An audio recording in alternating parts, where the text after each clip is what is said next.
तेजस्विनावधीतमस्तु मा विद्विषावहै।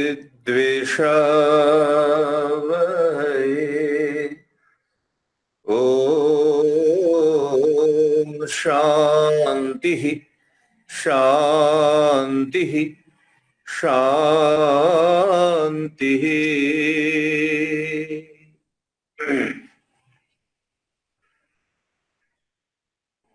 प्रश्नोपनिषद के दूसरे प्रश्न के उत्तर में महर्षि पिप्पलाद जी जो उत्तर दे रहे हैं उसी पर हम लोग चिंतन कर रहे हैं। वैदर्भी भृगु गोत्र में उत्पन्न पिप्पलाद ऋषि से पूछते हैं कि हे भगवान, प्रजा किससे उत्पन्न होती है? अर्थात कबंधी के प्रश्न में तो यही था कि प्रजा किससे पैदा होती है, लेकिन वैदर्भी के प्रश्न में थोड़ा सा अंतर है कि इस प्रजा को उत्पन्न करने वाला प्रश्न तो पहला था, किसने उत्पन्न किया, लेकिन अब दूसरा जो प्रश्न करता है वो पूछ रहा है कि प्रजा का कौन देव धारण करता है। तो पहले में था किससे उत्पन्न हुआ, अब दूसरे प्रश्न में है कि प्रजा को धारण कौन करता है। तो धारण करने वाली जो शक्ति है उसी शक्ति को लेकर के दूसरे प्रश्न का उत्तर चल रहा है, जिसके अंदर मैंने 7वें मंत्र का अर्थ लेते हुए गर्भाधान संस्कार में विनियोग किए हुए वेद मंत्रों का अर्थ पिछले 2 सत्रों से कर रहा हूं। उनमें कुछ मंत्र भी बाकी हैं, उनका आज हम समापन करेंगे। यहां यह ध्यान देना है फिर एक बार से कि 7वें मंत्र और वेद मंत्र के बीच क्या समन्वय है, इस समन्वय को भी समझने का प्रयास करेंगे। ओम प्रजापतिश्चरसि गर्भे त्वमेव प्रतिजायसे तुभ्यं प्राण प्रजास्त्विमां बलिं हरन्ति यः प्राणैः प्रतिष्ठिससि प्रतिष्ठसि। एक बार फिर से अच्छी प्रकार से मंत्र देखें, अगर आपके सामने है तो आप देख सकते हैं। ओम प्रजापतिश्चरसि गर्भे त्वमेव प्रतिजायसे तुभ्यं प्राण प्रजास्तिमा बलिं हरन्ति यः प्राणैः प्रतिष्ठसि। अब यजुर्वेद में क्या है, 31वां अध्याय 19वां मंत्र। प्रजापतिश्चरति गर्भे अंतर्जायमानो बहुधा विजायते तस्य योनिं परिपश्यन्ति धीराः तस्य योनिं परिपश्यन्ति धीराः तस्मिन् तस्थुर्भुवनानि विश्वा। ये यजुर्वेद के 31वें अध्याय का पुरुषोक्त है, उसका 19वां मंत्र है। तो इसके अंदर जो बात कही कि हे प्राण, तू प्रजापति रूप है, गर्भ में तू ही विचरण करता है, उत्पन्न होने पर तू ही उत्पन्न होता है, संपूर्ण प्रजाएं तेरे प्रति समर्पित हैं, तू ही अपनी भिन्न भिन्न प्राण शक्तियों के द्वारा जड़ चेतन जगत को थामे हुए है, अर्थात उनको धारण किए हुए। इस प्रकार इस मंत्र की भूमिका ये बन गई। अब कुछ जो मंत्र इसमें आपको हमें बताने के लिए रह गए थे, उसमें कुछ मंत्रों को हम अभी आपको और अच्छी तरह से समझा देते हैं, जिससे कि जब आप कभी भी संस्कार करवाएं, कभी भी, तो कम से कम ये बोध रहे कि ये सारे संस्कार वैदिक संस्कार हैं। इन संस्कारों में वेद मंत्रों का विनियोग है।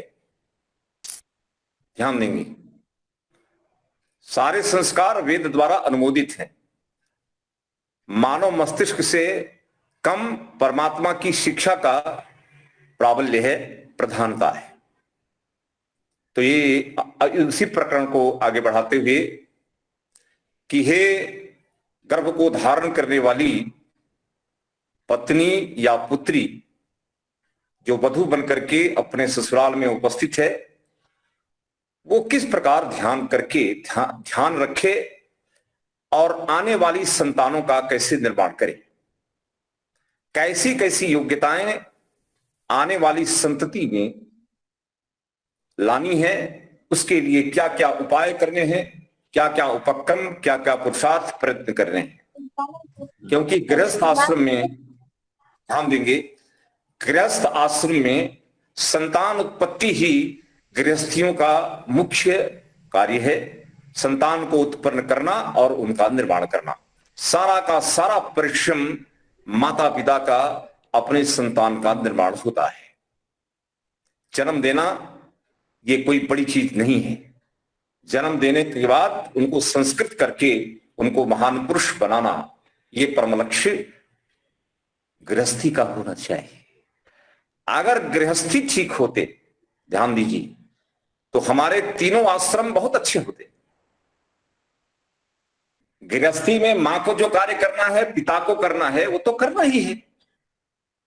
अब उस कार्य की पूर्ति गुरुकुल में या गुरु के पास, आचार्य के पास नहीं हो सकती है। इसलिए कहा मातृमान पितृमान आचार्यवान पुरुषो वेदा। किसी भी पुरुष को जो संसार में आ रहा है, उसको विद्वान बनाने के लिए तीन विभूतियां मुख्य हैं, माता पिता और आचार्य।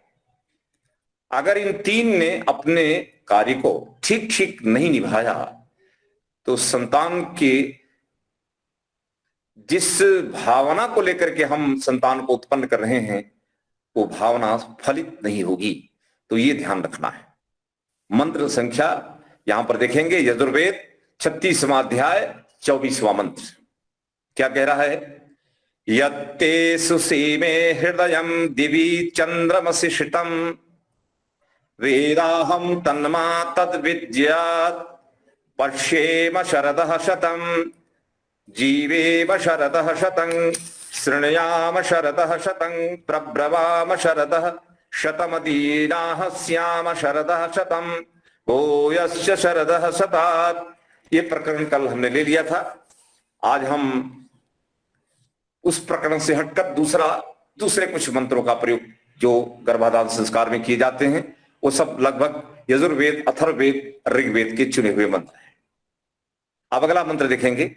ओम आदित्यम गर्भम पयसा समंगधि सहस्रस्य प्रतिमां विश्वरूपम परिवृन्धि हर्षा गाभिवंस्थाः शतायुषं कृणुहि चीयमानः। ओम आदित्यम गर्भम पयसा समंघि सहस्रस्य प्रतिमां विश्वरूपम परिवृन्धि हर्षा गाभिसंस्थाः हर्षा गाभिमंस्थाः शतायुषं कृणुहि चीयमानः। यजुर्वेद अध्याय 13 मंत्र संख्या 4। क्या कह रहे हैं? यहां हम परमात्मा से निवेदन कर रहे हैं। क्या? ध्यान दीजिए। सूर्य दर्शन का एक कार्यक्रम गर्भाधान संस्कार में आता है। बोले सूर्य दर्शन का महत्व क्या है? ये 6 मंत्र बताए जाएंगे जिसमें उत्तम संस्कारों को अवतरित करने के लिए सूर्य दर्शन की महत्ता क्या है, क्या भावना है। तो यहां बताया, हे ईश्वर सहस्रस्य प्रतिभाम, आपने इस संसार में हजारों व्यक्तियों की, हजारों असंख्य प्रकार की प्रतिमाओं का निर्माण किया है। जैसे मैं हूं तो मुझे ये शरीर जो मिली है, इस प्रतिमा का निर्माण प्रभु ने किया। आप सारे विद्यार्थी जो कक्षा में बैठे हैं, सबकी शरीरें प्रतिमा हैं। इन सारी प्रतिमाओं का निर्माण परमात्मा ने गर्भ में किया है। चाहे कोई भी शरीरधारी प्राणी हो, सारे प्राणी, सबके शरीरों की रचना अर्थात इन प्रतिमाओं का चुन चुन करके निर्माण प्रभु ने किया है। तो क्या कहा, हे ईश्वर, सहस्रस्य प्रतिमाम, असंख्य व्यक्तियों में जो आपने प्रतिमाएं बनाई, उन प्रतिमाओं में आप उपस्थित हैं, आपकी प्रतिष्ठा है। सभी प्रतिमाओं में आप हैं। कोई प्रतिमा ऐसी नहीं है जिसमें परमात्मा की उपस्थिति न हो, चाहे जड़ हो चाहे चेतन। नाना प्रकार के विश्वरूपम, ध्यान दीजिए, हे परमात्मा, आपने नाना प्रकार के रूपों, रूप रंग वाली दुनिया बनाई। रूप रंग, भगवान की रचनाओं में कितने रूप, कितने रंग, कितनी विविधताएं हो सकती हैं आप देख सकते हैं। पूरा संसार देखिए, कितनी विचित्रताएं, कितने प्रकार के रूप, कितने प्रकार के रंग वर्ण आदि का आप सुंदर घाट बना करके उसका निर्माण करते हैं। आगे कहा, आदित्यम, सूर्य के समान हे प्रभु, आपका ज्ञान विज्ञान, आप उसी के समान तेजस्वी हैं। वेदाहमेतम पुरुषम महांतम आदित्य वर्णम तमसः प्रस्तात्, मैं उस ब्रह्म को जानता हूं जो आदित्य वर्ण वाला है। अर्थात जैसे आदित्य में मात्र प्रकाश है, ऐसे परमपिता परमात्मा जो पुरुष नाम वाले महान पुरुष हैं, उनकी महानता में बोलो महानतम ज्ञान है, जिसमें अविद्या का लेश भी नहीं है, मात्र ज्ञान ही ज्ञान है। जैसे सूर्य में प्रकाश ही प्रकाश, वैसे परमात्मा में ज्ञान ही ज्ञान है। जैसे सूर्य में अंधेरा नहीं, वैसे परमात्मा में अविद्या नहीं है। इस प्रकार सुंदर उपमा देकर के वाचिक लुप्त उपमालंकार का प्रयोग वेद मंत्र में किया गया।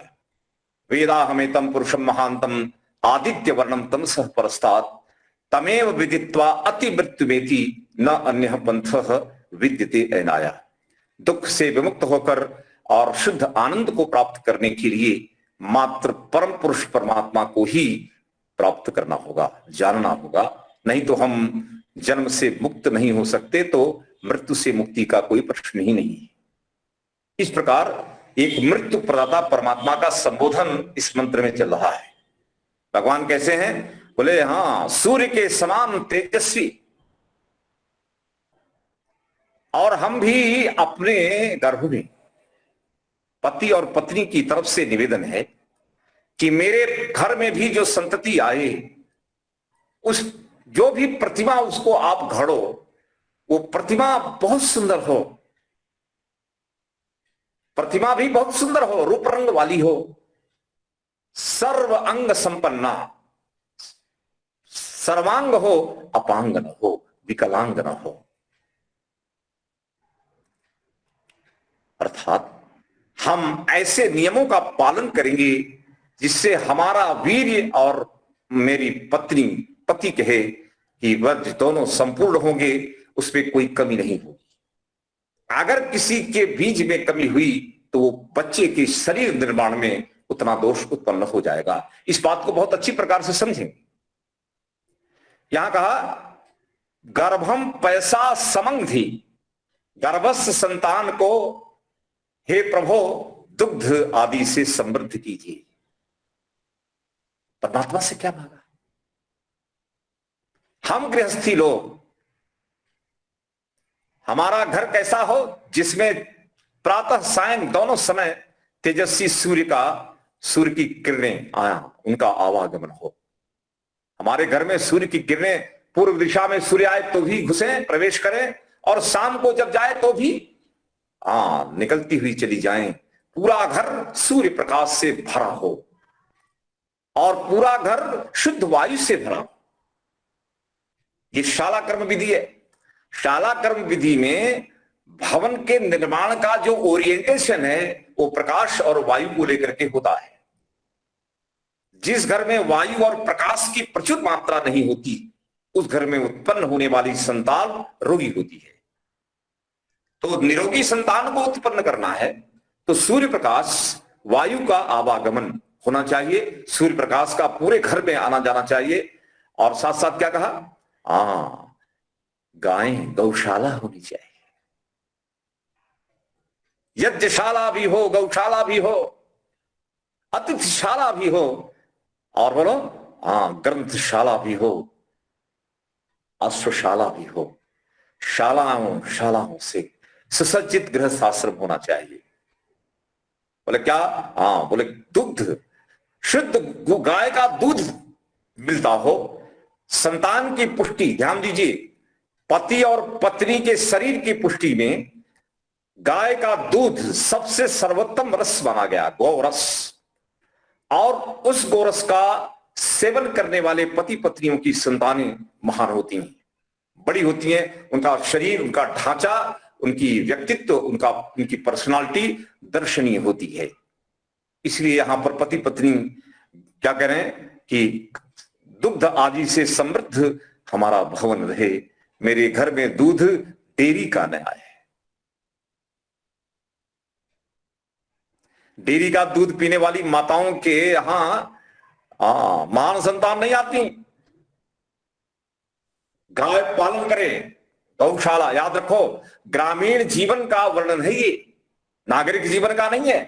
ग्रामीण जीवन में कृषि हुई हो, गौपालन भी हो, और उसी कृषि में से गाय आदि को ठीक ठीक आहार प्रदान करके शुद्ध समृद्ध उत्पन्न करने वाला, स्वास्थ्य उत्पन्न करने वाला और तेजस को उत्पन्न करने वाली संतान हमारे घर में आए। कब होगी? जब माता पिता गाय का दूध पिएंगे, गाय के दूध की बनी हुई चीजों को पिएंगे, शरीर समृद्ध होगा। शरीर समृद्ध होने से आने वाली संतान का शरीर भी समृद्ध, संतुष्ट होगा, स्वस्थ होगा, देखने योग्य होगा।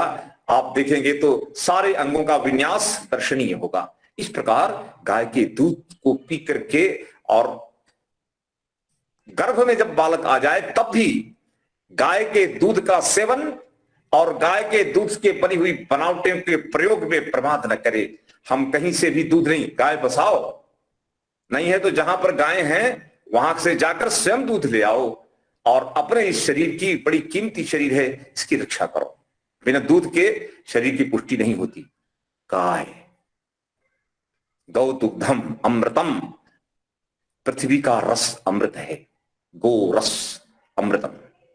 और आगे क्या कहा, ध्यान दीजिए, हरसा परिवृंशी, जीवनी शक्ति का हरण करने वाले प्रभाव से बचाएं।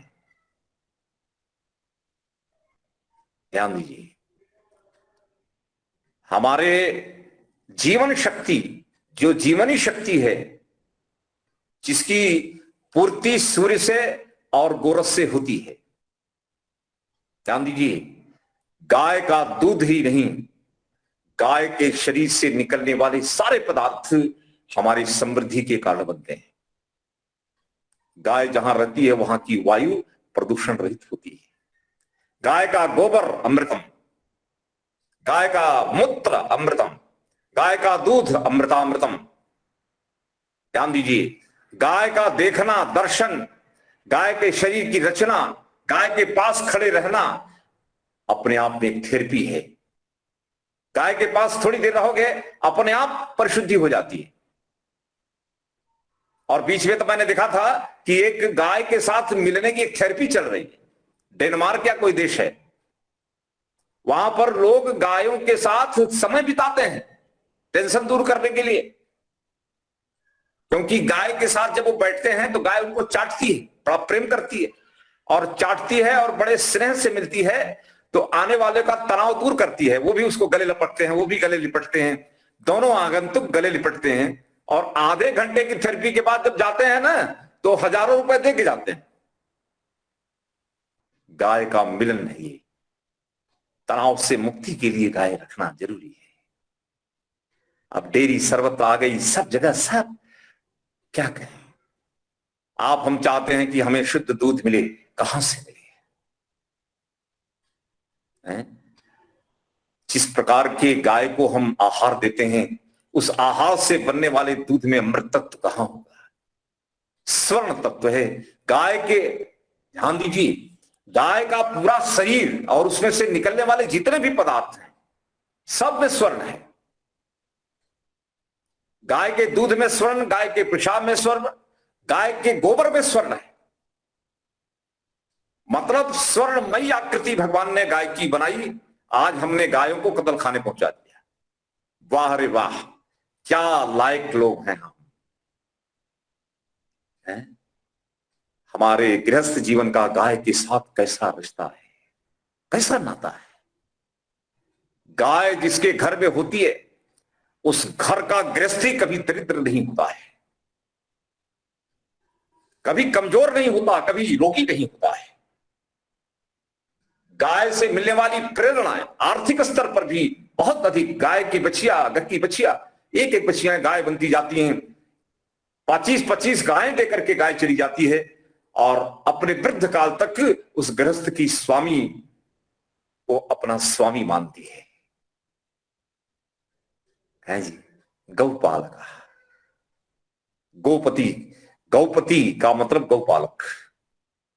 तो यहां कहा कि हे गृहस्थियों, आपके घर में गाय नहीं है तो आपका घर गृहस्थ का घर नहीं है। गृहस्थ का घर गाय से सुशोभित होता है।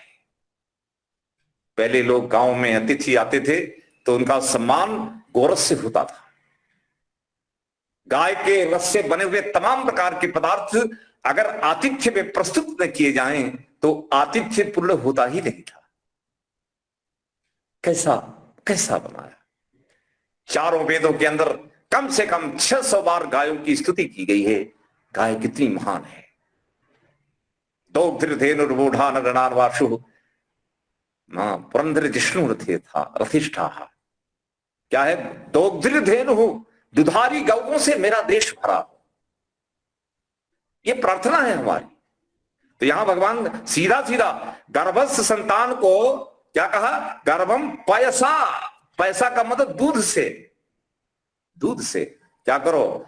दुग्ध आदि से समृद्ध कीजिए। गर्भस्थ बालक को उत्तम प्रकार के गाय के स्वर्णमयी रस से समृद्ध, स्वस्थ और स्वरूपवान बनाइए। सोने जैसा बालक गाय के सोने जैसे दूध से बनता है। आओ हम सब लोग गाय माता की उस पुनर्स्थापित खोई हुई प्रतिष्ठा को वापस लाएं। संतानों के निर्माण में गाय का बहुत बहुत बड़ी अहम भूमिका है। आगे देखो, हर्षा परिमृषि, जीवनी शक्ति का हरण करने वाले प्रभावों से बचाओ। अब जीवनी शक्ति का हरण कौन करेंगे? जो प्रदूषित चीजें हैं। आपका पानी जीवन हरण करेगा, अशुद्ध पानी। प्रदूषित वायु जीवन हरण करेगी, जहर है।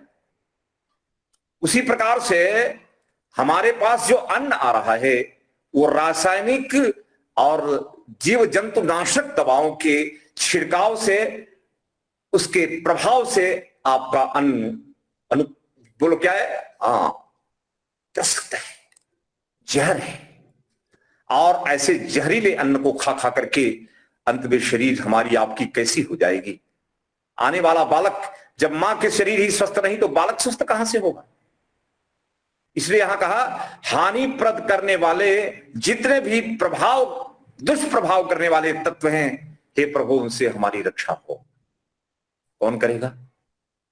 सूर्य का काम, सूर्य का नाम यहां पर कहा हरण करने वाला। क्या हरण करेगा? प्रदूषित जितने भी पदार्थ हैं उनको विघटित करके समाप्त कर देना, ये सूर्य का काम है। उत्तम पदार्थों को उत्पन्न करना और अनिष्ट पदार्थों को खंडित करके उनको विनष्ट करना, यह काम सूर्य रश्मियों का है। आपके घर में अनेक प्रकार के हानिकारक रोग उत्पन्न करने वाले जीव जंतु होते हैं, वो सूर्य की रश्मियों से समाप्त होकर भाग जाते हैं या तो नष्ट हो जाते हैं। आपके घर में सूर्य रश्मि नहीं आ रही है तो आप समझ लेना कि जिस कोने में हम सो रहे हैं वहां पर लाइट नहीं चलेगी, सूर्य की रश्मि आनी चाहिए। ये जो आर्टिफिशियल है ना, इसको जहां तक बने वहां तक दूर करके नेचुरल लाइट आपकी शरीर, आपके शरीर, आपके बच्चे के शरीर, आपके दादा दादी सब जहां रह रहे हो वहां पर शुद्ध वायु और बोलो सूर्य की रश्मियां पहुंचनी चाहिए। इस प्रकार आप अपने भवन का निर्माण कीजिए। ये शालाक्रम में पूरा पूरा वृत्तांत आता है गृहस्थाश्रम में। और आगे कहा मां अभी मंस्थाहा, मतलब मुंह से कहेगा कि हम राम और कृष्ण की संतति हैं। कैसे कहेंगे हम लोग राम और कृष्ण के अनुयायी, वैदिक संस्कृति के अनुयायी, और आने वाली मातृशक्ति का संहार गर्भ में कर डालें, इससे बड़ा अनिष्ट और क्या हो सकता है। लेकिन हो रहा है। ये तो बड़ी अच्छी बात है कि सरकार ने कानून बनाया, लेकिन हो रहा है अभी भी। कुछ कुछ प्रदेशों में अभी भी दूध पीती कर देना। परमात्मा कह रहे हैं तिरस्कार मत करो। बेटी भी उतनी मूल्यवान है, वो बेटे से ज्यादा मूल्यवान है, कम नहीं है। दुहिता है, वो दुहिता है। बेटी हमारी दोनों घर को रोशन करती है। आप तिरस्कार करोगे, जिसके माध्यम से आप धरती पर उतरे हो, ऐसी मां का तिरस्कार करोगे, गर्भ में मार डालोगे, क्योंकि दहेज देना पड़ेगा। दहेज क्यों लेते हो? आपकी हमारी आपकी सामाजिक कुरीतियों में एक तो कुरीति वहां है ही है, घोटना, और यहां तक कि संसार में आने से रोक देना। ये कौन सी माताएं करती हैं? याद रखो, माताएं, पुरुषों से ज्यादा माताएं अपने ही जाति का विरोध करती हैं। हाँ, 3 पुत्रियां हो गई मान लो, तो कहेंगे इसको बेटा नहीं होता, दूसरा विवाह कर लो। बेटी अगर जन्म दे रही है तो मां का तिरस्कार करो। पुत्र आ रहा है, बहुत रहा है, ओहो हमारे घर में आई और पुत्रों की लाइन लगा दी।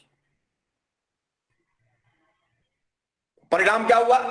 वृद्ध हो गए तो 6 पुत्र में कोई रखने के लिए तैयार नहीं है। बेटी के घर बाप रह रहा है आजकल। मां बाप बेटियों के घर पाले जा रहे हैं। क्या बात करते हैं जी? जिस भावना से आज हम बेटों को महत्व दे रहे हैं, वो चीज समाज में दिखती नहीं है। सारी जिंदगी बेटों को समर्पित करते, और बेटी तो रुदन काल में आती है, चलो पिताजी मेरे पास चलो, चलो ले जाती है। कोई बेटी अपने मां बाप को वृद्धशाला में नहीं भेजता है, पुत्र भेज कर आता है। पुत्र की निंदा नहीं कर रहा हूं, लेकिन ये जो भावना बनी है ना कि पुत्री को मत आने दो, पुत्र को आने दो, परमात्मा कह रहे हैं नहीं, तिरस्कार किसी का नहीं, आने वाले का अभिवादन कीजिए। सीताराम, ध्यान दीजिए, सीता प्रथम, राम बाद में है। अभिवादन पहले किसका होगा? मातृवान, पितृवान, आचार्यवान। मां का प्रथम आदर है भाई। मां की शक्ति को मार डालोगे? हैं? इतनी आर्य संस्कृति का इतना पतन, इतना घोर पतन चिंतन कीजिए। कैसे अच्छी संतानें संसार में आएंगी? ऐसी ऐसी बेटियां जो देश के लिए इतना बड़ा बड़ा काम कर रही हैं। हम बेटियों का तिरस्कार कैसे कर सकते हैं? डॉक्टर बनकर कर रही हैं, इंजीनियर बनकर कर रही हैं, प्रोफेसर बनकर कर रही हैं, समाज सेविका बनकर कर रही हैं। कौन से क्षेत्र में बेटियां किससे पीछे हैं? इनकी बुद्धि कम है क्या? बस कुरीति के कारण दहेज का धन दे नहीं सकते, इसलिए मार डालो। दहेज को खत्म करो ना, बेटी को क्यों खत्म कर रहे हो? इतना घोर पाप क्यों है भाई? दूध पीती करने का मतलब दूध में, जन्म लेते ही दूध में डाल करके मार डालो।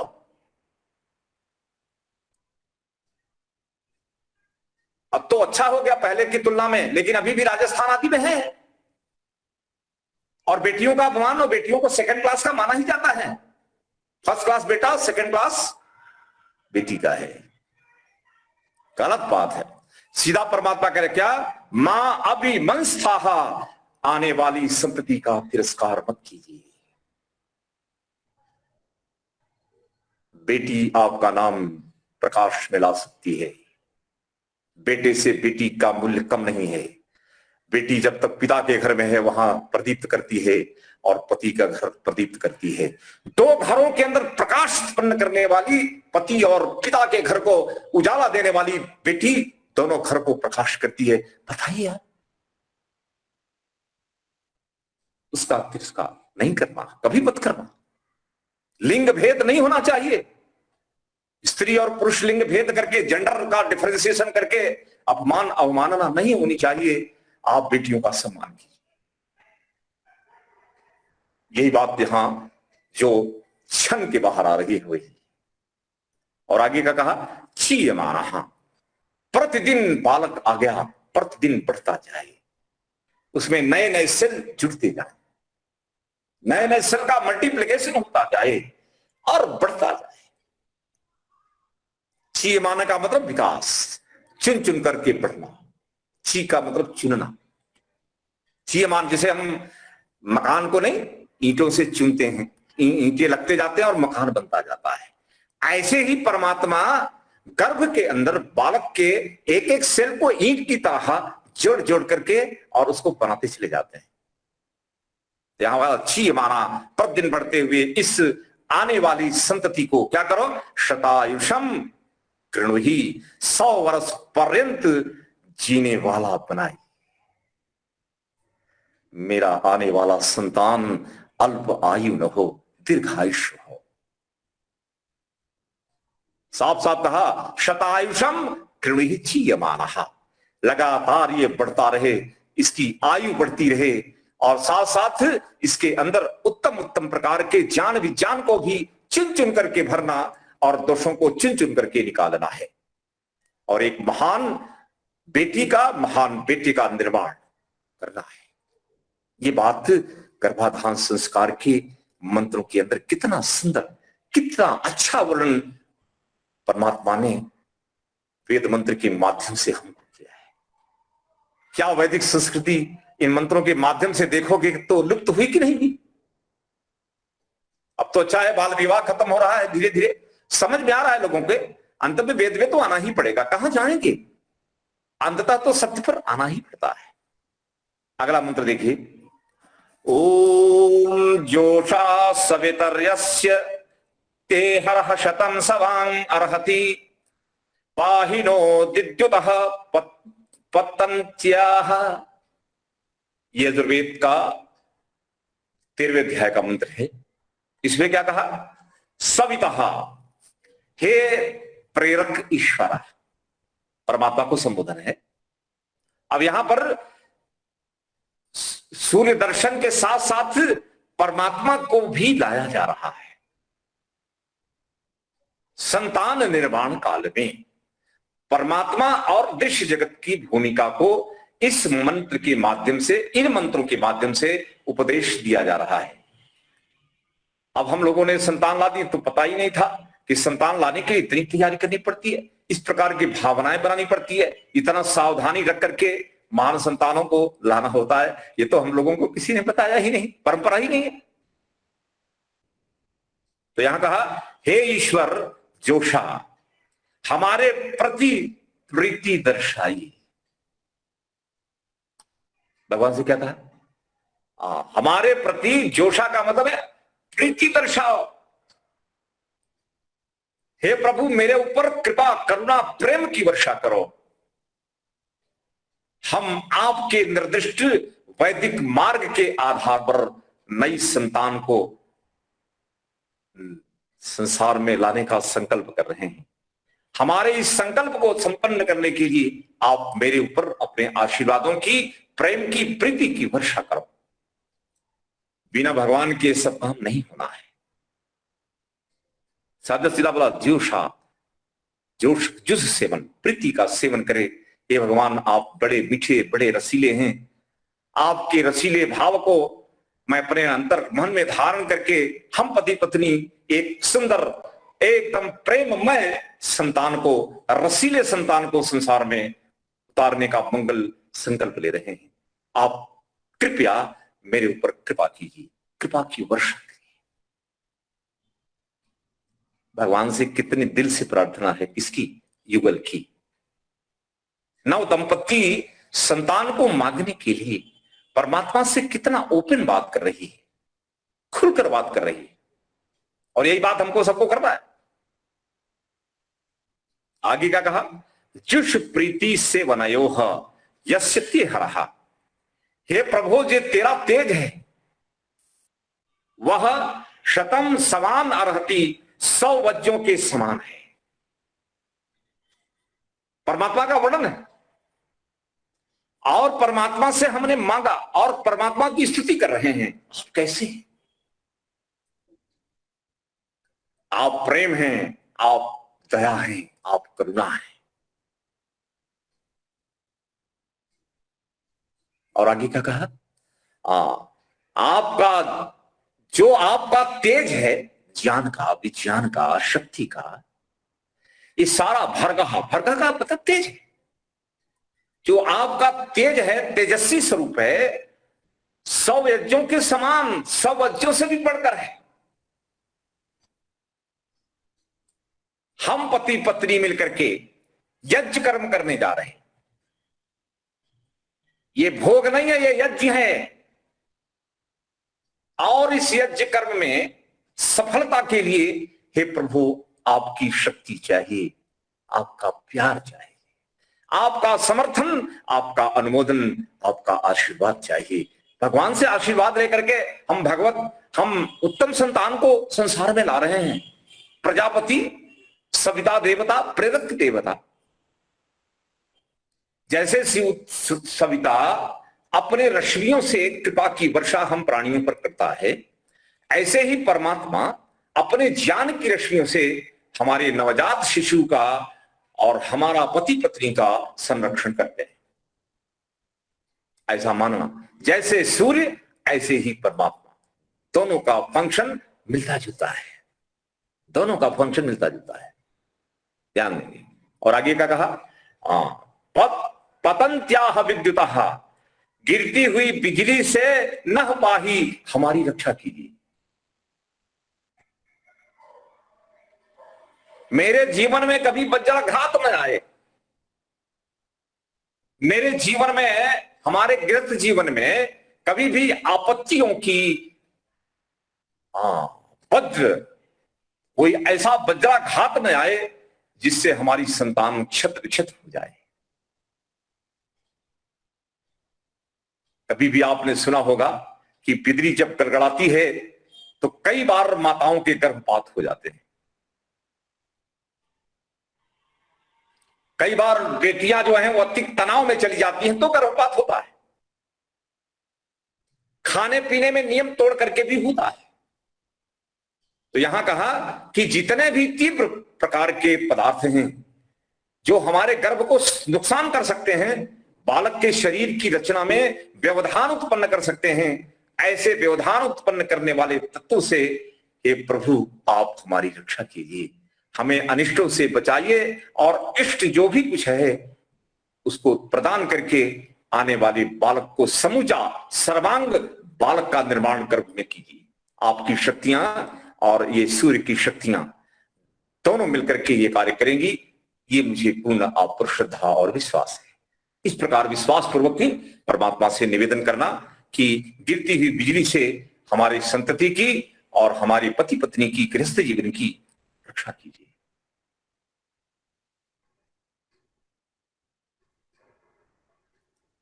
कई बार क्या होता है, मुहावरे में हम नहीं कहते कि पति का पत्नी के प्रति व्यवहार बड़ा कठोर हो जाता है। यहां तक कि गर्भ धारण करने वाली पत्नी के प्रति भी पति को प्रहार करते देखा गया है और इसके परिणाम स्वरूप कई बार गर्भपात होते हुए भी देखा गया है। पति जब अत्यंत क्रोध में आ जाता है तो बिजली की तरह अपनी पत्नी पर तड़प सकता है, मार सकता है। इसलिए यहां कहा हे प्रभु मेरे मन में शांति प्रदान कीजिए, मुझे गुस्सा न आए। क्रोध जो है बिजली का एक स्वरूप है। विध्वंसक है। जिस काल में पत्नी गर्भिणी हो, दोनों को शांत होना चाहिए और दोनों शांत चित्त से बड़े प्रेम पूर्वक व्यवहार करना चाहिए और एक दूसरे की आवश्यकताओं को समझना चाहिए। दोनों को आने वाली संतति के लिए अपने मन में मीठा मीठा स्वादिष्ट और बड़ा समन भाव बनाना चाहिए। उत्तम भाव के साथ आने दो, संसार को तारने वाली संतान आपके माध्यम से आ सकती है। आप ये मत सोचो कि मेरी संतान साधारण है। हम असाधारण संतान को संसार में ला करके संसार की बहुत सारी समस्याओं का समाधान कर सकते हैं। हम नहीं करते, हमारी संतान के माध्यम से होगा। जीजाबाई ने शिवाजी के ऊपर अपने पति की छाया नहीं पड़ने दी ना, बिल्कुल नहीं। परिणाम जीजाबाई का संकल्प था कि मेरा बालक अकेला पूरे मध्य भारत से पूरा दक्षिण विभाग तक आतताइयों से बोलो हिंदू समाज का रक्षण करेगा। ये मां का संकल्प है। गर्भ में आने के बाद से लेकर के गर्भ से बाहर आने के बाद अपनी छाया में मां ने रख करके हिंदू समाज के निर्माण के लिए, सुरक्षा के लिए एक मां का संकल्प तो देखिए। आधा हिंदुस्तान आतताइयों के अत्याचार से बचा लिया एक संतान ने। इसको बोलते हैं मां। गुरु गोविंद सिंह, तेग बहादुर, कौन है इनकी माताएं जिन्होंने आज हम लोग जो सुरक्षित है ना, इन्हीं महान माताओं के दिए पुत्रों के कारण है, पुत्रियों के कारण है।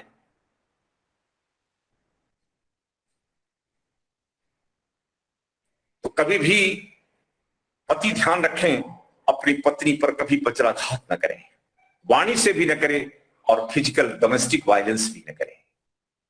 भगवान कह रहे हैं डोमेस्टिक वायलेंस नहीं होना चाहिए और वाणी में मिठास चाहिए, शीतल भाषा हो, पत्नी को ठंडा रखो, पत्नी भी पति को रखे। परस्पर एक शांति धाम की तरह अपने गृहस्थ आश्रम को बनाने का प्रयास करना चाहिए। कोई गुस्सा न करे, क्या फायदा है? क्रोध करने से दूरी बढ़ती है, प्रेम करने से घनिष्ठता बढ़ती है। प्रेम जो है उस संबंध को सुदृढ़ करता है और द्वेष संबंध को तोड़ देता है। तोड़ने वाले काम नहीं करना है, जोड़ने वाला प्रेम संबंध, प्रीति संबंध, इस संबंध को स्थापित रखेंगे तो आने वाली संतानें कैसी होंगी? बोलो, ऐसा सोचो। आगे क्या कहा, ध्यान देंगे।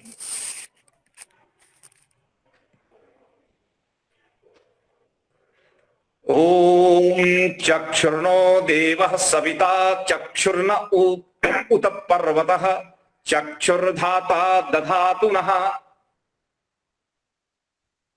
इन 6 मंत्रों का प्रयोग गर्भाधान संस्कार में होता है। अब आप देख रहे हैं किस प्रकार की व्यवहार शिक्षा परमात्मा वेद के माध्यम से दे रहे हैं।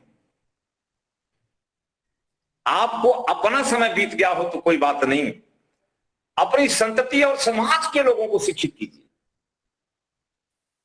कोई जरूरी नहीं है कि हमारे जीवन में नहीं आया तो हम दूसरों को नहीं बता सकते। आप दूसरों को शिक्षित कीजिए, 16 संस्कार कराने की योग्यता बनाइए। देखिए अपने आप संस्कारों से जुड़ जाता है। समाज को जोड़ने के लिए संस्कार सबसे बढ़िया इंस्ट्रूमेंट है जिसको महर्षि ने स्थापित किया। 16 संस्कारों को आप समाज में जीवित कर दो, संस्कार वापस, फिर से समाज वापस वही बन जाएगा, जो अच्छा था वैसा बन जाएगा। ऐसे थोड़ी ऋषि बोलते हैं, संस्कार। और आगे क्या कहा, संस्कार का मतलब यही होता है बिगड़ी हुई चीज को बनाना, सुधारना, योग्य बनाना, कम सामर्थ्य है उसको सामर्थ्यवान बनाना। बालक को शारीरिक, बौद्धिक, मानसिक, आत्मिक स्तर पर सामर्थ्य बनाने की प्रक्रिया का नाम क्या है? बोलो, संस्कार। संस्कार के द्वारा बालक का सामर्थ्य बढ़ाना, बालक के दोष को मिटाना और उत्तम प्रकार के गुणों को वहां स्थापित करना, क्या है? बोले इसी का नाम सुसंस्कृत करना है। बुराइयों को हटाकर अच्छाइयों को लाना। संस्कार, बालक को मजबूत बनाओ। व्यायाम करेंगे शरीर मजबूत बनेगा, मानसिक चिंतन करेंगे मन मजबूत बनेगा, निर्णय अच्छा लेंगे बुद्धि अच्छी बनेगी, आप अच्छे कर्म करेंगे आपके आत्म स्तर पर बहुत सुख मिलेगा। आत्मिक बल, मानसिक बल, बौद्धिक बल, शारीरिक बल, सारे बल वृद्धि के लिए संस्कार की परम आवश्यकता है।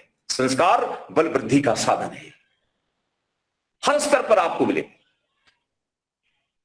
इसलिए मैं कहता हूं आप सब लोग सिर्फ संस्कारों को ठीक ठीक समझ करके और वेद मंत्रों की व्यापक व्याख्या के साथ संस्कार कराओ, बहुत अच्छा लगता है। एक बार करके देखो, लेकिन ऐसे नहीं करा देने का ऊपर ऊपर से। हाँ, अंदर घुस के देखो और घुस के दिखाओ क्या मतलब होता है संस्कार का। अब यहां कहा चक्षुनोह चक्षु। अब यहां देखिए फिर से सविता देव का संबोधन है। सविता देव कौन है? परमात्मा का संबोधन है, प्रेरक परमात्मा देवता है। क्या? हे सर्व उत्पादक प्रभो देवता, सविता देवता, प्रसविता देवता। क्या करना? न चक्षु, हमारे लिए आप चक्षु के समान ले। परमात्मा के लिए क्या बोल रहे हैं? बोलो, गृहस्थी क्या बोल रहा? हमारे लिए आप हमारी आंख हैं। हे प्रभु, जैसे मेरी इस आंख की आंख सूर्य है, ऐसे ही आप मेरी आत्मा की आंख है। तच्चक्षु देवहितम पुरस्तात् शुक्रम उच्चरत् पश्येम शरदः शतम जीवेम शरदः शतम श्रृणयाम शरदः शतम प्रब्रवाम शरदः शतम दीनाहस्याम शरदः शतम भूयश्च शरदः सदा। ये तच्चक्षु, परमात्मा हमारी आंख है। गिरस्थ बोल रहा है कि मैं अपनी तरफ से कुछ नहीं कर रहा हूं, आपने जो मुझे आंख दी है उसी के रोशनी में मैं अपना काम कर रहा हूं, मैं मनमानी कर नहीं रहा। किस प्रकार से गृहस्थ आश्रम में वैदिक विधि से संतान का अवतरण करवाया जाता है, संस्कार किया जाता है, मैं उसी का अनुकरण कर रहा हूं, अपनी तरफ से कोई मनमानी नहीं कर रहा। आपने कहा कि गर्भाधान संस्कार एक यज्ञ क्रिया है, याज्ञिक क्रिया है, यज्ञ भावना से ही मैं कर रहा हूं, भोग का नामो निशान नहीं है। पवित्र भाव और पवित्र संतति और पवित्र परिवार, पवित्र समाज, पवित्र राष्ट्र और पवित्र विश्व के निर्माण के लिए एक छोटा सा काम प्रभु आपने मुझे सौंपा है। मैं आपके मार्गदर्शन और निदर्शन में चलते हुए इस कार्य को संपन्न करने जा रहा हूं। भगवान, आप तो मेरी आंखों के तारे हैं, मेरी रोशनी है, आप मेरे अग्रणी हैं, आप मेरी, मैं एक कदम बिना आपके कैसे चल सकता हूं, इस प्रकार एक अंतःस्फुरणा एक गृहस्थी व्यक्ति के अंदर भगवान के प्रति उत्पन्न हो रही है। हे भगवान, आप मेरी आंख हैं, आप चक्षु हैं। और पर्वतः न चक्षु, पर्वत के समान महान परमेश्वर हमारे लिए आप, फिर से मैं कह रहा हूं, आप मेरे चक्षु के समान हैं, पर्वत के समान। पर्वत का मतलब क्या होता है? पर्वत पर हम लोग जानते हैं कि ये जो पर्वत पहाड़ होते हैं ये पर्वत है। पर्वत का मतलब होता है जिसमें संधियां होती हैं, पर्व संधि का नाम है, और पर्वतों में संधियां होती हैं इसलिए उसका नाम पर्वत है। और यहां पर क्या कहा? पर्वतः न चक्षुः, पर्वत के समान महान। जब ऊंचाई में किसी चीज को हम बताते हैं तो बोले कितना ऊंचा? बोले हाँ, हिमालय पर्वत की एवरेस्ट से भी ऊंची उड़ान है। तो किसी तत्व की जब महानता हम कहते हैं तो विशालता में, विशाल कायता में क्या कहते हैं? बोलो, पर्वत के समान महान। आप ज्ञान विज्ञान से संपन्ना, चक्षु का मतलब आप स्वयं प्रकाश स्वरूप ज्ञानमय चैतन्य हैं। आपकी चेतना का, आपकी मार्गदर्शन का, आपकी प्रेरणा का सदा हमें लाभ मिलता रहे। ये गृहस्थ जीवन आपके सहयोग के बिना संभव नहीं है। और इसमें नई संततियों को लाने के लिए तो आपका निरंतर हमें सहयोग चाहिए। आप वेद मंत्र को सुन रहे हैं ना, कैसा है जी? बहुत कठिन भाषा है क्या? वेद में कोई कठिन भाषा नहीं होती है। बहुत अपने देश में, समाज में फैला हुआ है वेद, वही सिखाया जा रहा है। और आगे कहा, धाता न चक्षु दधातु, संसार का धारण करने वाला परमात्मा हमें वह आंख दे जिससे सूर्य, पर्वत आदि विश्व के सारे पदार्थ हम भगवान के दर्शन कर सकें। ये भगवान, आपने इतना भव्य जगत बनाया, आपने मेरी आंखें दी तो हम चले गए हिमालय दर्शन करने। आपके बनाए हुए ऐसे ऐसे प्राकृतिक सौंदर्य वाले स्थान हैं जहां पर जाकर मैं देखती हूं या देखता हूं तो मेरे मन में आपके प्रति आपकी महानता का बोध होता है, सम्मान उमड़ता है, आदर उपड़ता है और भावनाएं उमड़ती हैं आपके दृश्यमान जगत की शोभा को जब हम देखते हैं। आपने अगर आंखें न दी होती तो हम कैसे देख पाते? ऐसे ही मेरी संतान जो आपकी कृपा से आ रही है, उसको भी दोनों आंखें मिले। नेत्रहीन संतान नहीं चाहिए, अर्थात नेत्र के माध्यम से परमात्मा उपदेश क्या करें? नेत्रहीन न हो, श्रोत्रहीन न हो, घ्राणहीन न हो, वाकहीन, रसनाहीन न हो और स्पर्शहीन न हो। पांच की पांचों ज्ञानेंद्रियां समर्थ हो, जिससे कि पूरा का पूरा दृश्य जगत आपका देख करके और हम जैसे प्रभावित हों, आने वाली संतान भी आपके दृश्यमान जगत को देख करके और क्या करे बोलो, आपके होने का और आपकी महानता का अनुमान करके और आपसे प्रभावित होकर के आपके प्रति समर्पण बना सके, आपकी भक्ति कर सके। भगवान की भक्ति भगवान की महती सृष्टि को देखकर होती है। ये सृष्टि के स्वरूप को देख करके, इसके अंदर काम कर रहे नियमों को, व्यवस्थाओं को, प्रबंधों को देख करके व्यक्ति को लगता है कि धन्य हो प्रभु, आप भले दिखते नहीं हैं, कब दिखेंगे पता नहीं, अनुभव होगा, लेकिन ये संसार जो आपने बनाया, इसको जब मैं आंखों से देखता हूं, सुनता हूं, सूंघता हूं, तो मेरे दिल के अंदर आपके अस्तित्व का, आपके स्वरूप का अनुमान होता है। प्रत्यक्ष पूर्वक आपकी सत्ता का अनुमान करके मैं गदगद होता हूं। और ऐसी स्थिति में भी आपके वरदान को मैं पाऊं, एक अच्छी संतान का वरदान प्रदान कीजिए। सर्वांग हो, अपंग न हो, सारी इंद्रियों से सुसज्जित हो, एकदम संपूर्ण मानव शरीर, किसी भी प्रकार की कोई कमी न रहे, जिससे कि वो आपको ठीक समझ करके और आपको प्राप्त करने में सफल हो सके। ये निवेदन गृहस्थ आश्रमी परमपिता परमात्मा से कर रहा है। आप भी सब लोग ध्यान रखना, ये प्रकरण बड़ा ही महत्वपूर्ण है। आज के समय में तो बहुत ही महत्वपूर्ण है, जिसको हमारे बच्चे अच्छी प्रकार से समझते नहीं हैं। अंतिम मंत्र 1 मिनट 2 मिनट में खत्म कर देंगे, ध्यान देंगे। चक्षुर्नोधे ही चक्षुषे चक्षुर्विक्षै ही तनुभ्यः समचेदम वीच पश्येम। क्या कहा? हमारे नेत्रों के लिए प्रकाश दीजिए। ध्यान दी, गृहस्थी क्या मांग रहा है? हमारे नेत्रों को सहायता प्रदान करने के लिए प्रकाश दीजिए। सूर्य कौन है? प्रकाश दे रहा है। पृथ्वी पर अग्नि हो, बिजली, जो भी अग्नि, जो भी पृथ्वी पर है, सब सूर्य के प्रतिनिधि हैं, आंख की सहायता करने के लिए हैं। आंख एक छोटा देवता है और सूर्य महान देवता है। आत्मा एक छोटा देवता है और परमात्मा महान देवता है।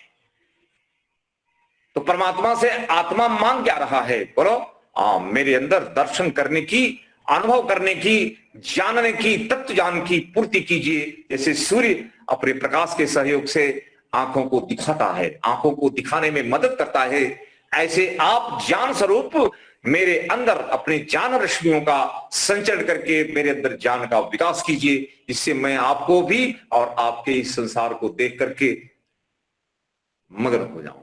इस प्रकार भगवान से हमने क्या मांगा, बोलो? आंख मांगी।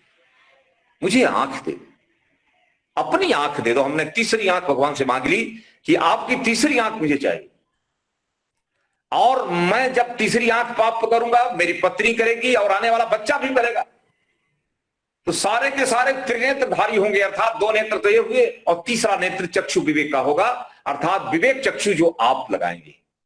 तो परमात्मा से क्या मांगा? विवेक का की आंख लगाओ, प्रज्ञा चक्षु प्रदान करो, जिससे हम ठीक ठीक समझ करके बड़ी कुशलता से गृहस्थ आश्रम का संचालन करें। और अंत में क्या कहा? हमारे शरीरों के लिए विशेष आख्यान करने वाले चक्षु दीजिए।